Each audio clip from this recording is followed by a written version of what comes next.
አቶ በእውቀት እንግዲህ እንደዚህ በፊት የኪራ አባት አቶ ተሾመ እያደረገውን ነገር ጠንቅቆ ስለሚያውቅ ዛሬ ላይ እንዴት እንደዚህ ይሆናል ብሎ ለኪራም ለመናገር ፈርቷል። ምክንያቱም ነገሩ ከባድ ነው፣ እኔ ፈተዋለሁ በማለት በአእምሮ ተሸክሞት ቀስ ብሎ እንደ ትልቅ ሰው ወደ አቶ በላይ ካሄዱ አቶ በላይን ጠይቆት ነበር። አቶ በላይንም እንዴት ልጁ ምንም አያውቅም ስለ አባቱ፣ ስለዚህ እንዴት ልጁ ያልበላውን ትፋትለዋለህ? በማያውቀው ነገርስ እንዴት ልጁ መከራ ያያል? እንዴትስ እንደዚህ ያለው ወንጀል ውስጥ ትድረዋል? ይለዋል።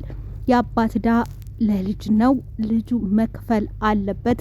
እስከዛሬ ድረስ በልቷል፣ ጠጥቷል፣ ተዘባኗል። ከዚህ በኋላ ደግሞ የኔ ነው ንብረቴ፣ የአባት ዳ የልጅ ነው በማለት አቶ በላይም እንግዲህ አቶ በላይ እንደሚያወራውና እንደሚለው ከሆነ ሚስቱም እየተገደለችበት በነ አቶ ተሾመ ምክንያት እንደሆነ ነው።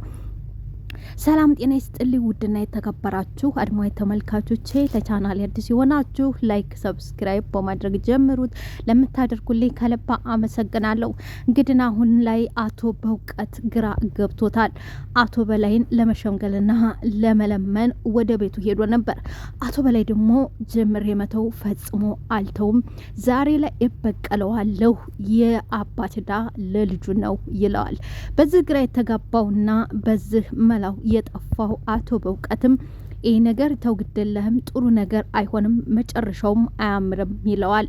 ይህንን ጠንቅቄ አውቃለሁ፣ አንድ ባንድ ቤተሰባችሁን እቀጠዋለሁ፣ ዝግጁ ሆኑ፣ እኔ ተመቅጣት ወደኋላ እምልበት ነገር የለኝም ይላል። እንግዲህ በዚህ ተስፋ የቆረጠው አቶ በእውቀትም ታቶ በላይ ቤት እንደጠበቀውና የሰላም የሽምግልና ስምምነት አደርጋለሁ ብሎ ቢሄድም አቶ በላይ ፈጽሞ ሊቀበለው ስላልቻለ ተስፋ በመቁረጥ አቶ በእውቀት ወደ መርማሪ ጆን ጋር ይሄድና በአንድም በሌላም ግማሽ ግማሹን ነው ለአቶ ጆ መርማሪ የነገረው። ጆ መርማሪም እስከዚህ በፊት ስለ አቶ ተሾመና ስለ በላይ ግንኙነት ታውቃለሁ ብለው ጓደኛሞች እንደሆኑ አውቃለሁ፣ ግን ያን ያህል ምን ያህል ጥብቅ እንደሆኑም እማቀው ታሪክ የለኝም ይላል። ጆ መርማሪም ይለጠይቀዋል። አንተ ታወቅ ያለው ነገር አንተ ነህ አብራራልኝ ይለዋል። ከዚህ በላይ ምንም የማውቀው ታሪክ የለኝም፣ ግን አንድ ነገር የምነግርህ ነገር የአቶ ተሾመ ሚስትን የአቶ በላይ ሚስት በአቶ ተሾመ እንደሞተች እንደገደላት ነው አቶ በላይ የሚያምነው። ስለዚህ ባክህ ቤተሰቦችን የህግ ከለላ ያስፈልጋቸዋል። ባክህ ይህን ብቻ ነው እኔ መጠየቅና የምፈልገው።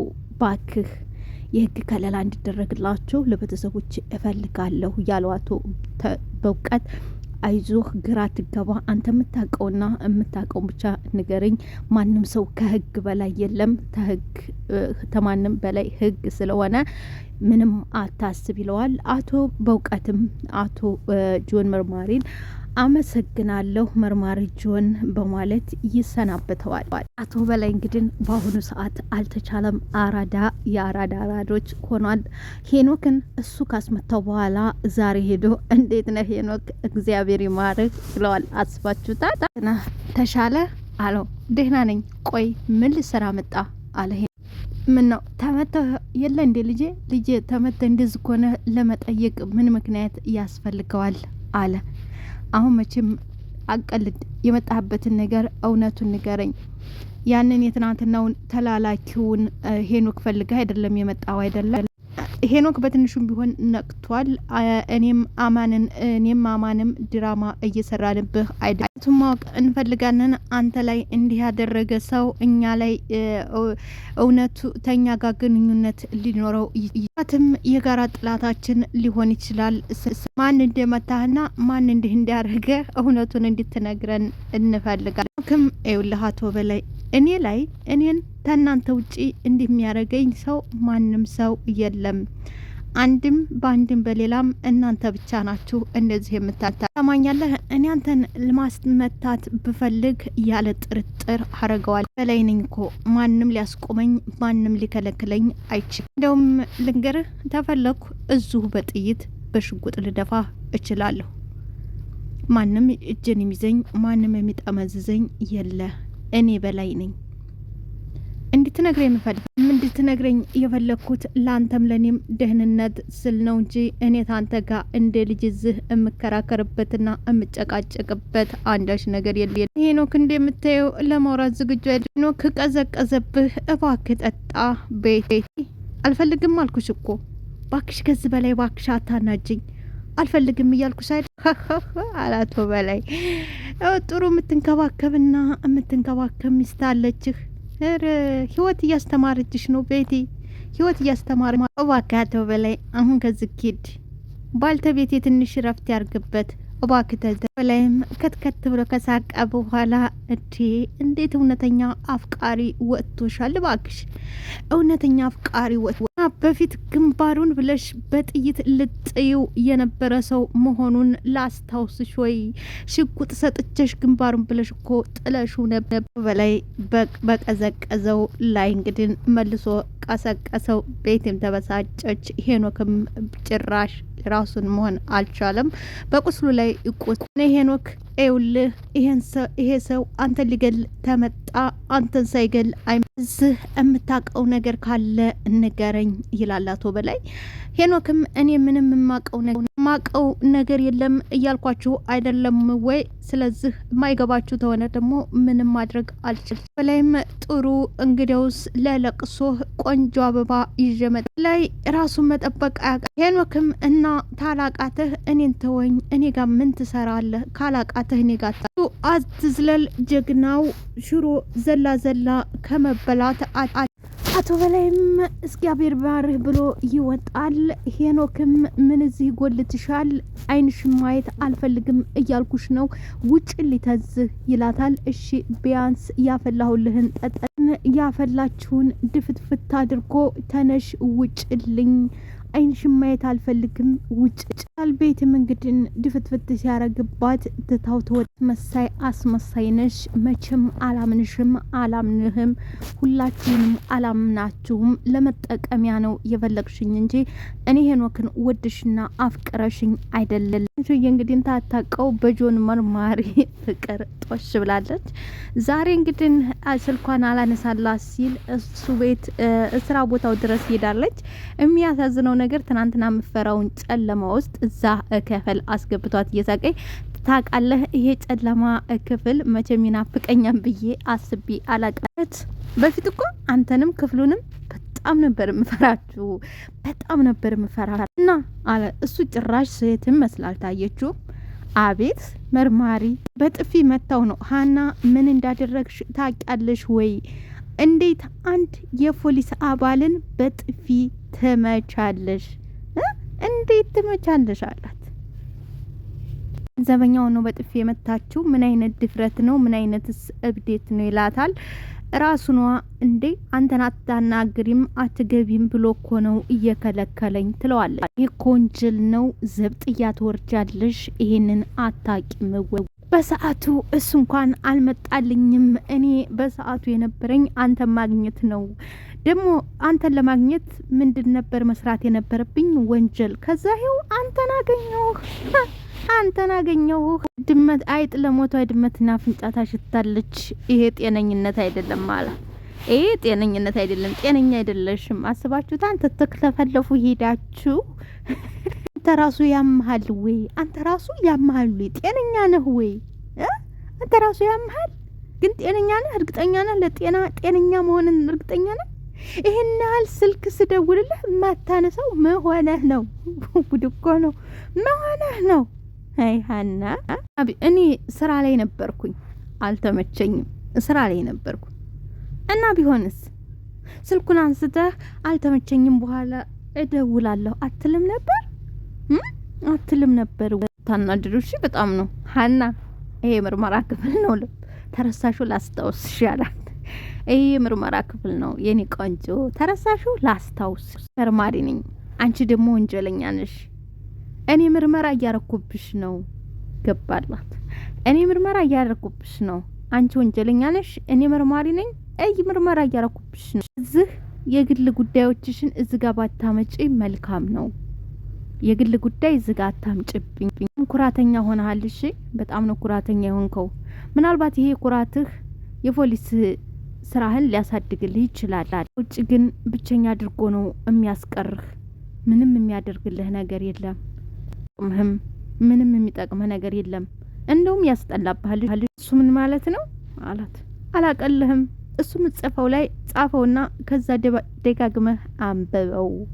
እየደጋግምክ አንብበው። ለማንኛውም አሁን ማረፊያ ቤት ትቆያለሽ። አዎ ማረፊያ ቤት ትቆያለሽ። ምን እየቀለድክ መሆን አለበት። እየቀለድኩ አይደለም፣ ስራ ነው። እንዴት አንተን ላገኝ አንተን ላወራህ መጥቼ ታስረኛለህ እንዴ? ትሮት ታስረኛለህ እንዴ አለችው። ጆን መርማሪም ሀናና እኮ ተህግ በላይ አይደለሁም እኔ ጆን ተህግ በላይ አይደለሁም፣ ባኮንም ሞክር አለች ሀና። ባኮንም እኔ ምልህ እንደዛ አናደርግም እንዴት አላት። ብራንክ አርጋቸው ከዛ ደግሞ አንተን ያምኑ። እንደውም ያማታል የአይምሮ ችግር አለባት በላቸው። ያማታን ብለህ አሳምናቸው። የአይምሮ ችግር አለባት ትንሽ ነካ ያደርጋታል በላቸው። እስቲ እንደዚህ መሆንሽ ምንም አይጠቅምሽ፣ መጀመሪያ ነበር ማሰብ ያልሃና ምን ይስያልሻል? ጭራሽ መታሰሪን የእንጀራነቴ ተሰማችማ አለቀል ሆነ አንድ ነገር ልተባበርሽ ይላታል። ምን ልታስመልጠኝ ነው ወይ ስትለው አረ ያምሻል እንዴ? እኔ እኮ ህግ ሰው ነኝ። ህግን ማምንና በህግ የምተማመን ሰው ነኝ። ወንጀል ምሰራ አይደለሁም። ማንተን ወድጄ አንተን ተከተልኩ ስል መጨረሻ እስር ቤት ሆነ። በቃ መጨረሻ እስር ቤት ሆነ አለች። ምናሽ እንዴት ማለት? አሁን እሱን ተውና እንዴት እንደምትተባበሪ ነገር ዛሬ ዋስ ላመቻችልሽና በዋስ እንድወጪ የሚዋስሽ ሰው ካለ አላት። እሺ በቃ ግን ማንም ሰው ታይሰማ ለኪያ ብቻ ነገር ለኪያ ትንጣና ትዋሰኝ። ኪያ ትዋሰኛለች፣ ግን ለማንም ሰው አደራ እንዳትናገርብኝ። ማንም ሰው መስማት የለበትም። በላይና አቶ መርማሪ ጆን ተገናኙ። እሺ መርማሪ እንደና አቶ ጆንም ይውል አነፍናፊ ውሻ በየትኛውም ቦታ በየትኛውም እያነፈነፈ ይገኛል ይለዋል። እንዴ መርማሪ ይህን ያህል ቂመኛ ነው ወይ? በላይ ለእኔ ስለ ህግ ማስተማር እናት ለልጇ ልጅ ለእናቷ ምጥ አስተማረቻት አይሆንብህም ወይ ይለዋል።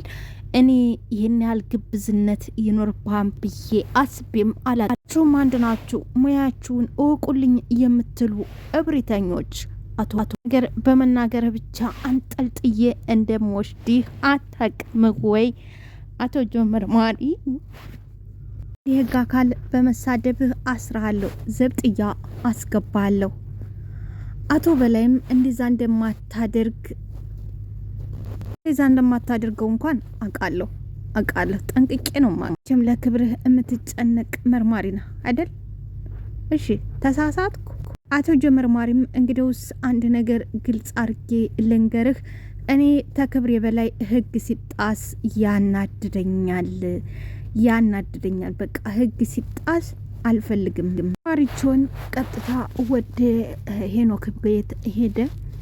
በሩን ሲቆረቆር ሄኖክ እየመሰለችው ቤቲ ነበር። ነይቤ አሁን የተደፋውን ነገር ምንና አጽጂ ይላል።